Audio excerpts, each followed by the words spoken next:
Hey, Happy New Year, everyone. Let's get straight into the Game Week 20 preview.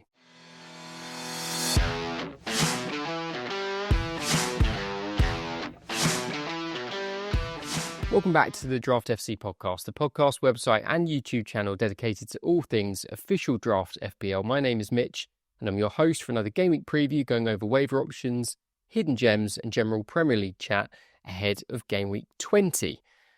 Now, before we get into the usual agenda items for the week, allow me a minute or two just to take a step back and look at the bigger picture with regards to the podcast channel Draft FC, because on YouTube at least I've stopped posting the episode number in the titles, but for those listening on the audio, you'll have spotted that this episode is a bit of a milestone as you are listening to the 200th episode of the podcast. It's not quite the 200th episode of the Draft FC podcast, because those of you that have been on this journey with us for a while now will recall that we used to be called FPL Draft Hub. I don't really remember what was wrong with that name, to be honest now, but anyway, episode 78 marked the start of Draft FC on the 18th of July 2022. So we've had over 120 episodes now in the past 2 and a bit years, and with a lot greater consistency in our work and publishing, and with it a few more of you have joined for the ride, which is great. For those that don't know the sort of background, the whole venture started sort of born out of a conversation that I had with Draft FC Taz in 2019. We were both sat on a train on our way to see Kieran, who at the time we didn't realise would one day go on to become Draft FC Kieran, who you will have seen on some of the videos and podcasts before, where we both had individually been having our own thoughts about a growing passion, which was Draft FPL, and how we could take that further in some way. So my idea was, of course, putting the content out. Taz had visions of a website catering to the draft game and catering to draft players in a way that wasn't being done at the time. Now, I'm not sure how seriously either one of us actually thought the other one was, but we're obviously still going strong today. And as much as the podcast hasn't changed a huge amount, except I hope a slightly stronger delivery than those early days, the website has gone from strength to strength. The original FPL Draft Hub website was free, but it was clunky. It broke in some way or another nearly every week. But Taz has persevered to where we are today. And his personal journey, really, of learning how to do all of the coding for the site continues to impress me. And whereas, previously, if I asked Taz if we could do something, he'd have to go and look into it. Usually now, if there's something I ask for, he just says, yeah, no problem, I'll add it to the list. So it's why it's becoming what it is and continuing to grow. And I think really continues to be the best website out there as a companion to the official FPL draft game. Now, the very first episode of the podcast, of the FPL Draft Hub podcast, was released on the 8th of August 2019. I had a quick listen to it before recording this, and it sounds absolutely dreadful. I sound like I'm being held hostage somewhere, being asked to talk about the most boring subject in the world. So any of you that have stuck around since those days, you're crazy, but we love you. There were regular episodes that season up until November, up until Mourinho was appointed Spurs manager. For me, work then got very busy, and so the pod took a bit of a backseat. And then a few months later, obviously, COVID hit proper, which for many could have resulted in even more content being produced. But for me, it was very much business as usual with my day job, and so it took a while before I could really find the consistency that I wanted. So fast forward to 2022, Kieran comes aboard to add some much needed creative vision, and we all made the conscious choice to try and do things as properly as we could and not feel like we've done things half-heartedly. Basically not look back with any kind of regret that we didn't try and do this to the best of our ability. So I hope that's been seen and appreciated over the past couple of years. And I know we've had many new eyes and ears this summer with the inclusion of video, which I was pretty scared about, to be honest. It's quite easy to sit in a dark room and just talk into a microphone without a camera on you, but it seems to have been well received. So the frustrating thing for all of us remains that Draft FC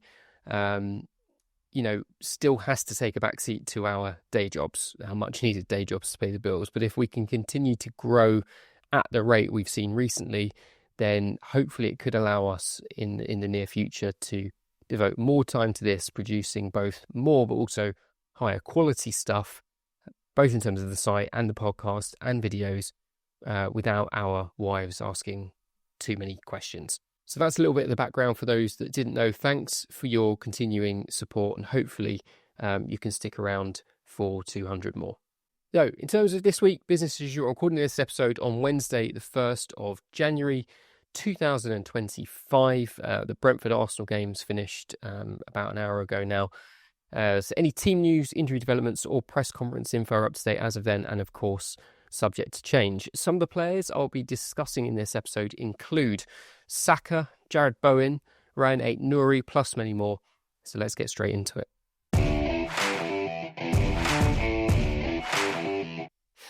So a reminder right at the top, the waiver deadline will be at 11 a.m. on Friday the 3rd of January, with the game week deadline on Saturday morning at 11 o'clock. So a fairly normal couple of deadlines there for most weeks.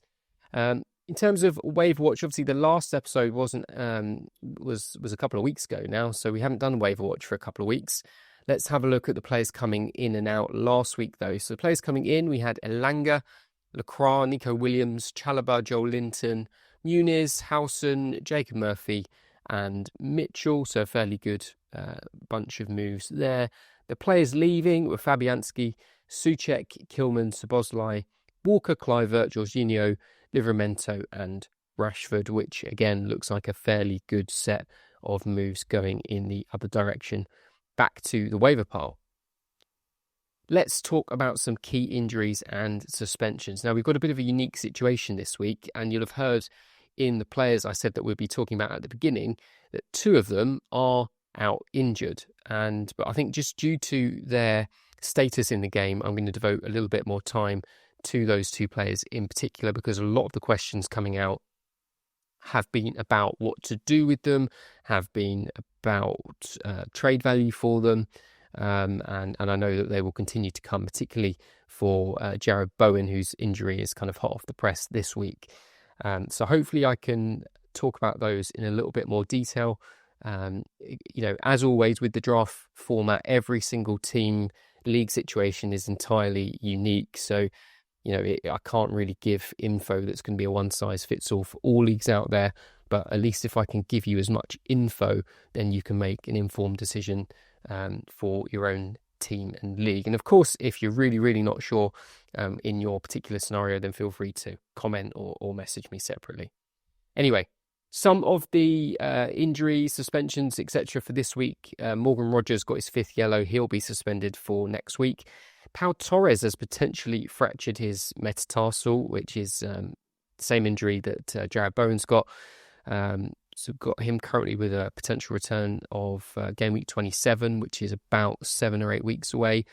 Duran is still serving a ban for his red card the week before. Timber just picked up his 5th yellow card in the game against Brentford, so he'll miss the next game. Joe Gomez for Liverpool injured his hamstring, so that opens up an option for a hidden gem, which we'll discuss later on. Fabian Schär picked up his 5th yellow, so he'll miss next week. And Cunha finally received his ban for some misconduct action at the end of their Ipswich fixture. Actually has worked out very well for Cunha owners. I was speculating in the Draft FC Discord. I thought he could get a 3-match ban. Turns out he's got a fine plus a 2-game ban, and one of those games will be their FA Cup fixture. So for draft players, he will only miss game week 20 and will be back available for game week 21. He also picked up a bit of an injury in the game against Spurs, had to get subbed off at half-time. So there was a very, very high likelihood he was going to miss game week 20 through injury anyway. So yeah, it couldn't really have worked out any better. Anyway, let's go to those two players that I mentioned at the top. Let's start with the big one, Bukayo Saka. Now, obviously, this injury is not fresh, but it comes since I did the last podcast. Injury came in game week 17 against Palace, hamstring injury, which we've subsequently found out has required surgery in order to fix that. What that likely indicates, almost certainly indicates, is that he's got the most severe form of injury, which is a grade 3, which is basically where the tendon comes completely off or nearly completely off the bone. The comments from Arsenal or Arteta were that he'd be out for at least 2 months. I think that's a very, very optimistic way of putting it. I think it's much more likely to be 3 months at least, and even that could be the best case scenario. So let's look at his figures from this season so far. He was on track for a third successive 200-point FPL season in a row. Now, there is an international break at the end of March between game weeks 29 and 30, and I can imagine the Arsenal medical team will have that eyed up as a possible return, assuming everything goes perfectly well with his rehab. So that would leave 9 game weeks for him to feature again, basically from game week 30 through to game week 38. And at his current rate of scoring, that would see him get another 68 points. And that's based off him getting just under 8 points per 90 minutes played so far this season. Now, this really is pie in the sky because there is no way that he would be able to start every game after that return. And he almost certainly as well would not be playing the full 90 minutes, potentially for the rest of the season. And so if there are any blips in his rehab as well, then he won't even be back that soon anyway. And it could be that we're looking at April or just really patchy minutes before heading into the summer.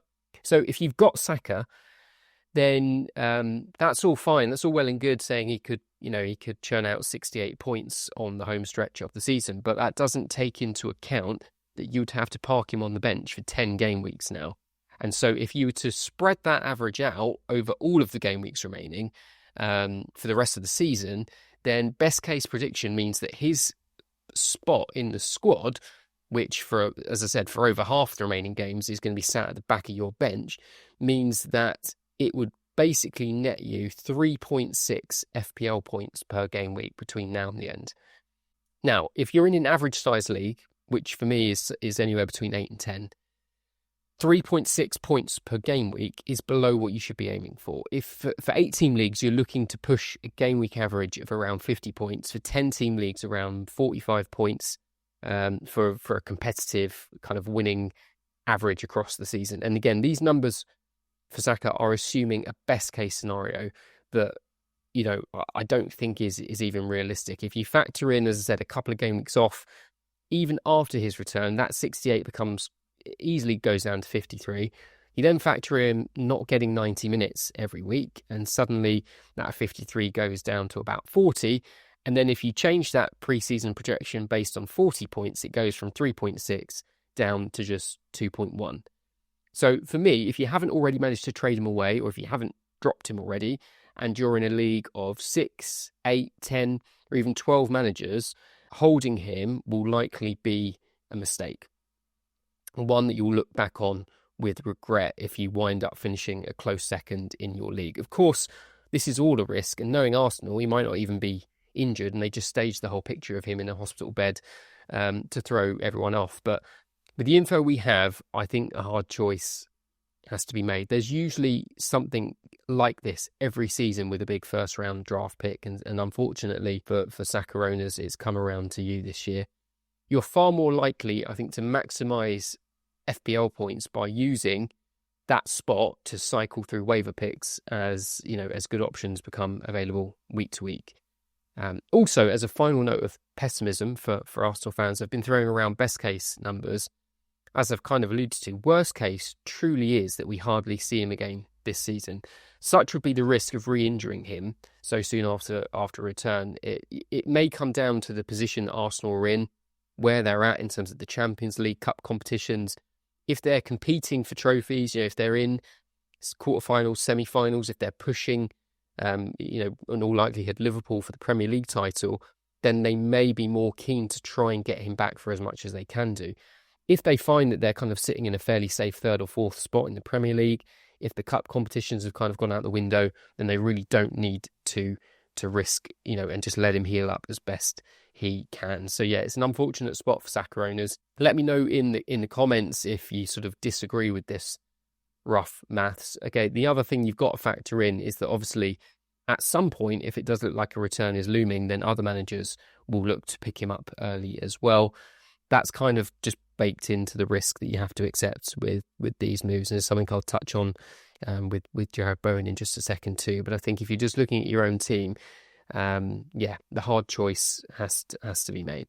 So let's move on to Jared Bowen, the other big injury which will be causing a headache for draft managers, who, for Jared Bowen, generally a pretty steady second round pick on draft day.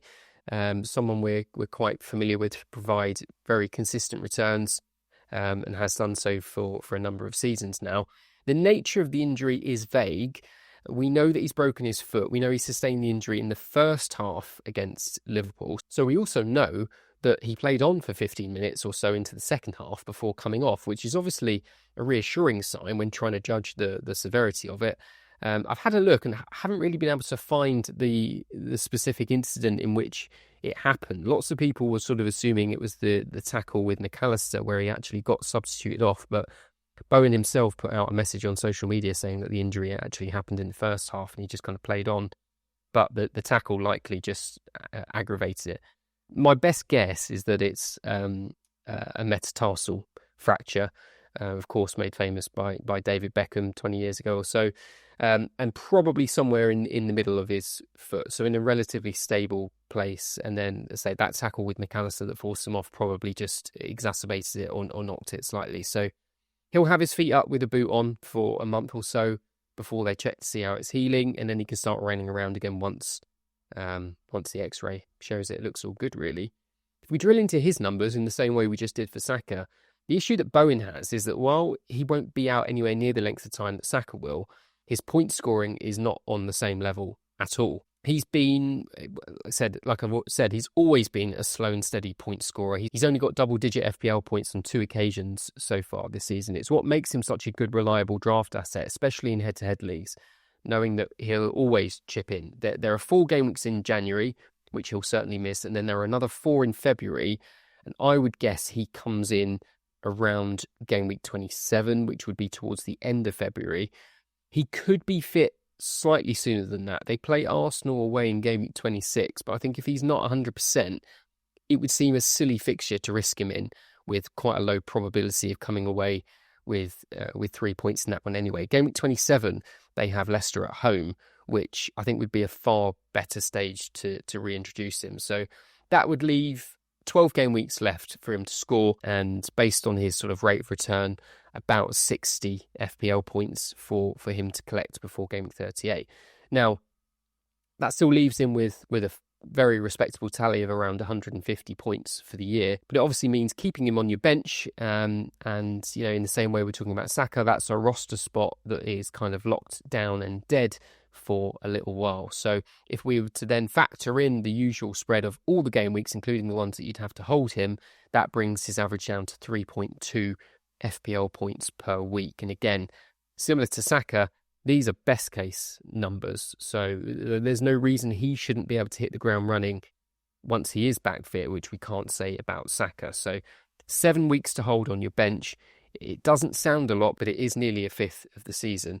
The decision to drop, I think, can be a bit more of an individual one in this case. If you're doing well and have a fit roster where you're not carrying any other injuries, you could hold him at the back of your bench. If you're someone that's languishing at the bottom half of your league, having a dead spot in your roster may only see you fall further behind. Now, if somebody dropped him in any of my leagues, I'd be eyeing him up on the waivers as soon as game week 23 if I had an otherwise healthy squad myself. So you do have to be prepared for that fact as well. If you do drop him, you are unlikely to pick him up again.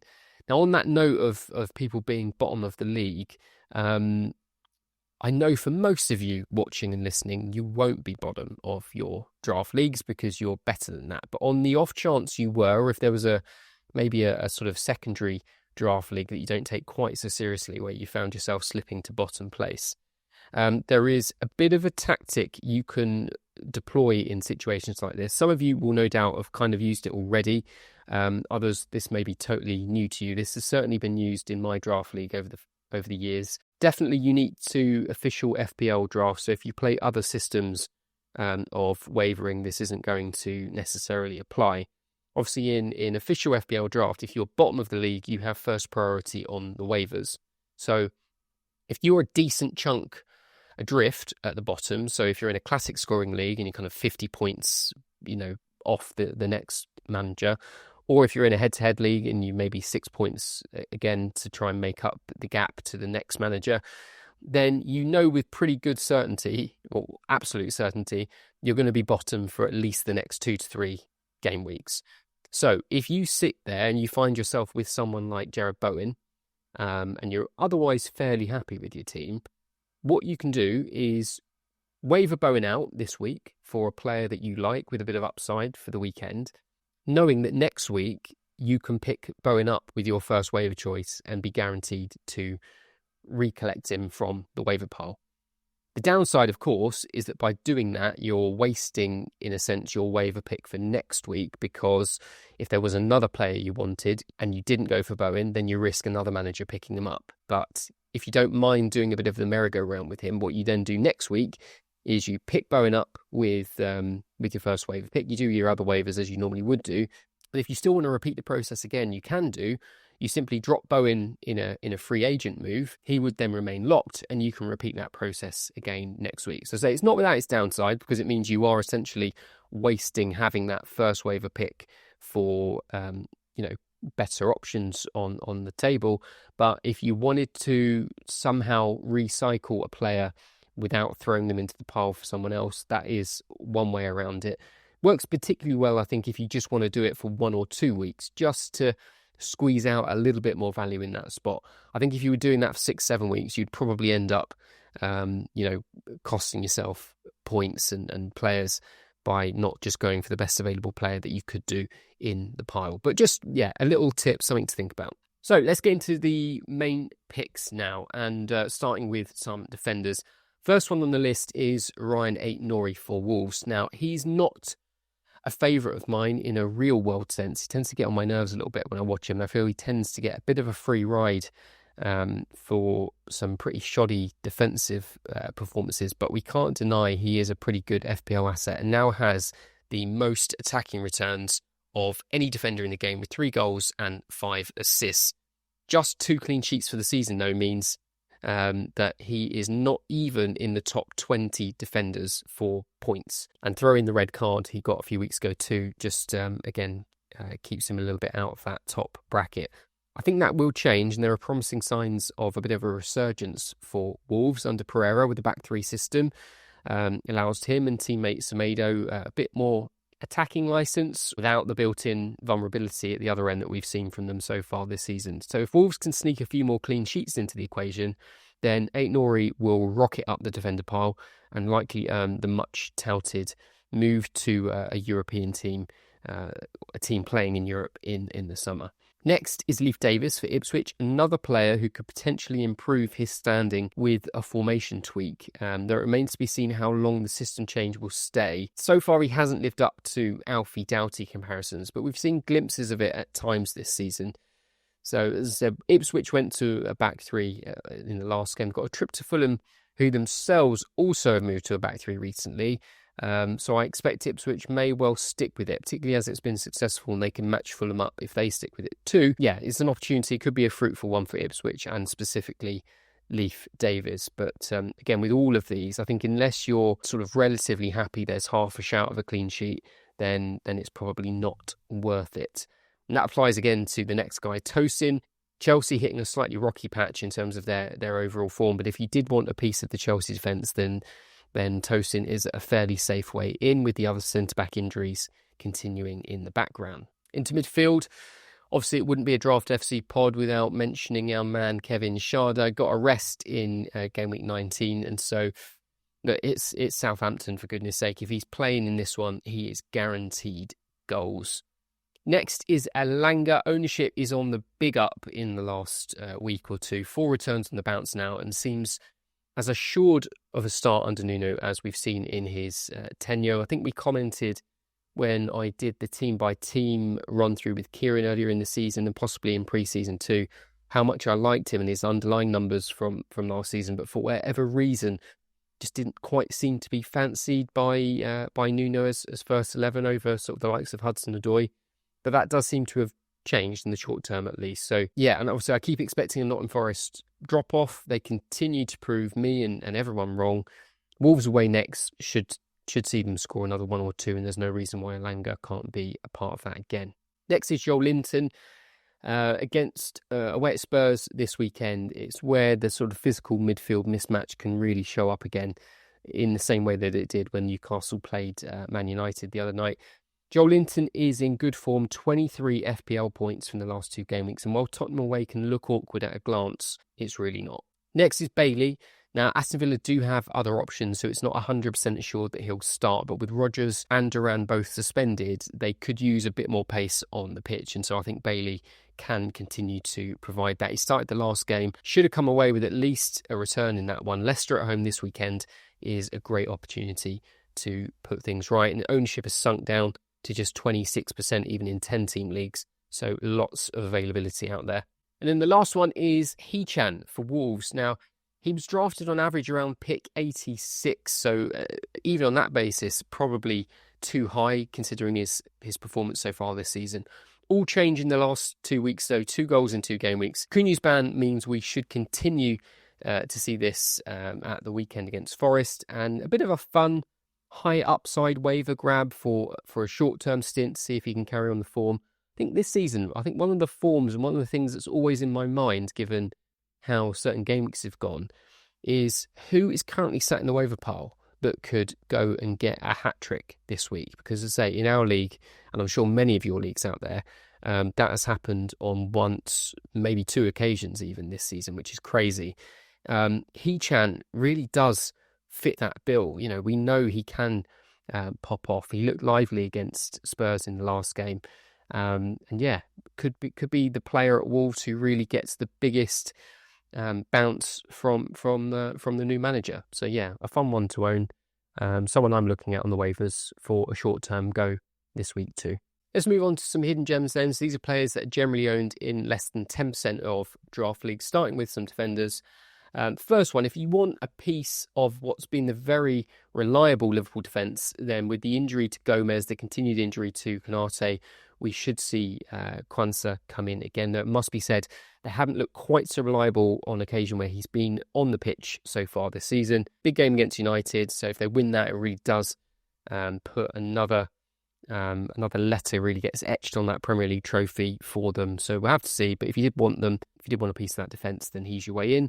Semedo, who were kind of mentioned in passing when talking about Ait Nouri, owned in just 6% of 10-team leagues. Interestingly, Doherty has been playing as a kind of right-sided centre-back with Semedo, the one bowling on. You'd think, based on what we've seen of these players over the last 2, 3, 4 years and beyond, but it could have been the other way around. But it seems to be working pretty well at this stance. So probably only worth it if you fancy a Wolves clean sheet against Forest, which I personally don't. But I can see Semedo chipping in with a couple more attacking returns before the season's out if he carries on at this position. And then really just if you want to try and get into the Villa defence, Diego Carlos is an option. Pau Torres, as mentioned, is going to be out for a little while. Mings seemingly isn't fancied to play very regularly, though that could change. But it does mean I think Diego Carlos could partner Quansah at centre-back for a few games coming up. And if you can get that for their home game against Leicester, then happy days. That's as good a chance of a clean sheet this weekend as you'll find. And then the final one is Jed Spence, one of only 3 fit actual defenders that Spurs have coming into Game Week 20. Only one to pick up if you fancy him for an attacking return, because the clean sheet will not be coming. Into midfield, another Draft FC favourite, Dango Ouattara, continuing to impress and just about cementing his place as a regular starter, especially with the injury to Tavernier for a little while. Everton next should provide more opportunities. And then Harry Wilson, streaky, but with Ipswich next, a chance to extend the streak again at the weekend. And then finally, a couple of forwards to mention. We did mention Armando Broja a couple of weeks ago and got his first start last week. I'm not majorly excited by Broja. The other one on the list here is Onuachu, who started for Southampton in midweek as well. And I think will probably continue to get a run in the side. He does provide something that the others really don't. But on a personal note, I am quite happy to say I don't have to consider either one of them in any of my leagues. But if you were really scraping the barrel and wanted to try and pluck a starting striker for your third string spot, then you could consider one of these two. For a most hidden gem pick this week, there are actually none that I like the look of. I was nearly going to mention Ethan Nwaneri again for Arsenal. He just played and started his first Premier League game in that game against Brentford.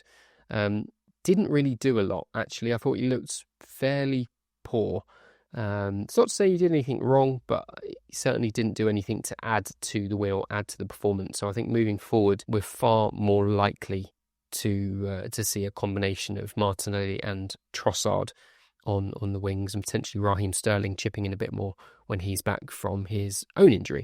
In terms of trade talk, so I'm going to continue to do this I'm just going to continue to do this, I think, as we move forward in the season. You'll notice again, Draft Duel I haven't done. I think Draft Duel is dead, unless we get some real particularly juicy standout player A versus player B scenarios that I think are going to generally apply to the whole community. I think Trade Talk is a lot more applicable, and people can kind of apply that to their own draft leagues, whether they've got the players or not, really, because whether or not you own the player, they're still a target for you. So yeah, we'll continue Trade Talk.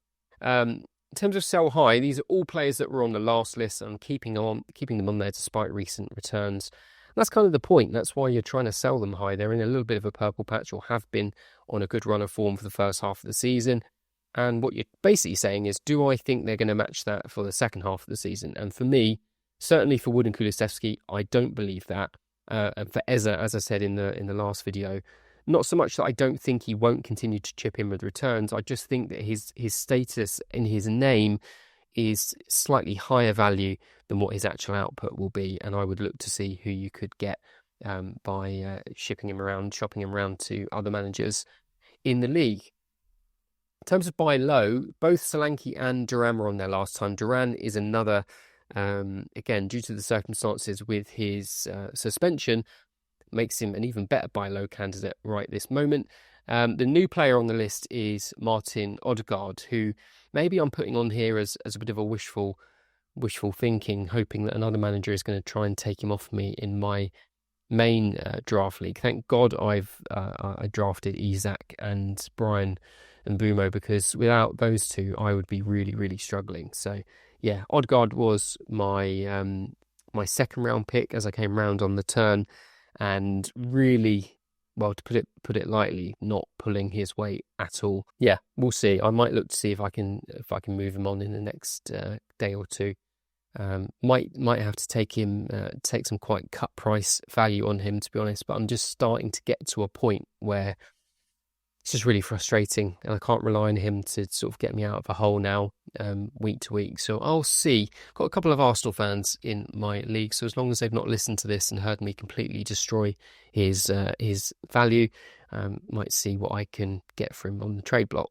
Predicted lineups, I'm not going to go through like I do sometimes, but they have been updated earlier on, so there is a first draft of the Game Week 20 predicted lineups, which everyone can see whether you remember or not. If you just go to the Draft FC website, they're very easy to find on there, or just Google Premier League predicted lineups, and Draft FC should appear somewhere near the top of the search rankings. I know that lots of you find those useful. So yeah, first draft is already out for Game Week 20. So that's it for this episode. Thank you for watching and listening. A reminder, once again, the waiver deadline will be at 11 a.m. on Friday morning, with the main game week deadline at 11 a.m. Saturday morning at their usual time slots. But obviously, just given that we're in that funny period around Christmas and New Year, you don't really know what day of the week it is. Make sure you don't forget. And as I always say, if there's a chance that you're going to be busy or have plans and could forget, just pencil in some waivers right now. If you've got your phone in your hand, if you're listening to the podcast, you've probably got a minute to just have a quick flick through and see if there are any changes you need to make. Any sort of waiver fodder players in your team that are suspended next week who definitely need to go. Just pencil them in now, and at least you've done something to freshen the team up for Game Week 20. For those of you that are watching on YouTube who aren't subscribed, please click the button below so you don't miss out on any future episodes as they drop, and give us a thumbs up if you like our content. As I said, if you want to get hold of me, comment below. I am actually going to be off work on Friday around the time of the waiver deadline, which means I should have some time, in particular this week, to respond to any and potentially all questions that get put down below, which I haven't been as available to do recently. For those of you that definitely want a way into getting your questions answered, if you feel like you haven't got any avenues for that, then another thing that may be of interest to you is the Draft FC Discord server, which is exclusive for signed up members at Draft FC. So if you've been thinking of another reason to join up, then that is a very good one, and you'll get the invite link in the menu once you're signed into the user area. I think we're pushing nearly 150 in the Discord now, which is excellent. It remains very active, and I personally get as much out of it as I put in. So it's an excellent resource for everyone to keep up to date with everything that's going on around the league, and lots of chat and interesting perspectives on teams. And we've got lots of different team supporters, which is always nice and helpful to get the fan perspective, which you don't quite get watching on as a neutral. And of course, for those of you listening on the podcast, listening to the 200th podcast, if you're not following, then make sure you are on whichever platform you are listening to. So won't keep talking much longer because this has been a slightly longer one. Thank you for listening once again. You can also get a hold of us on social media, X, follow us at draft_FC. Happy New Year, and as always, stay shook.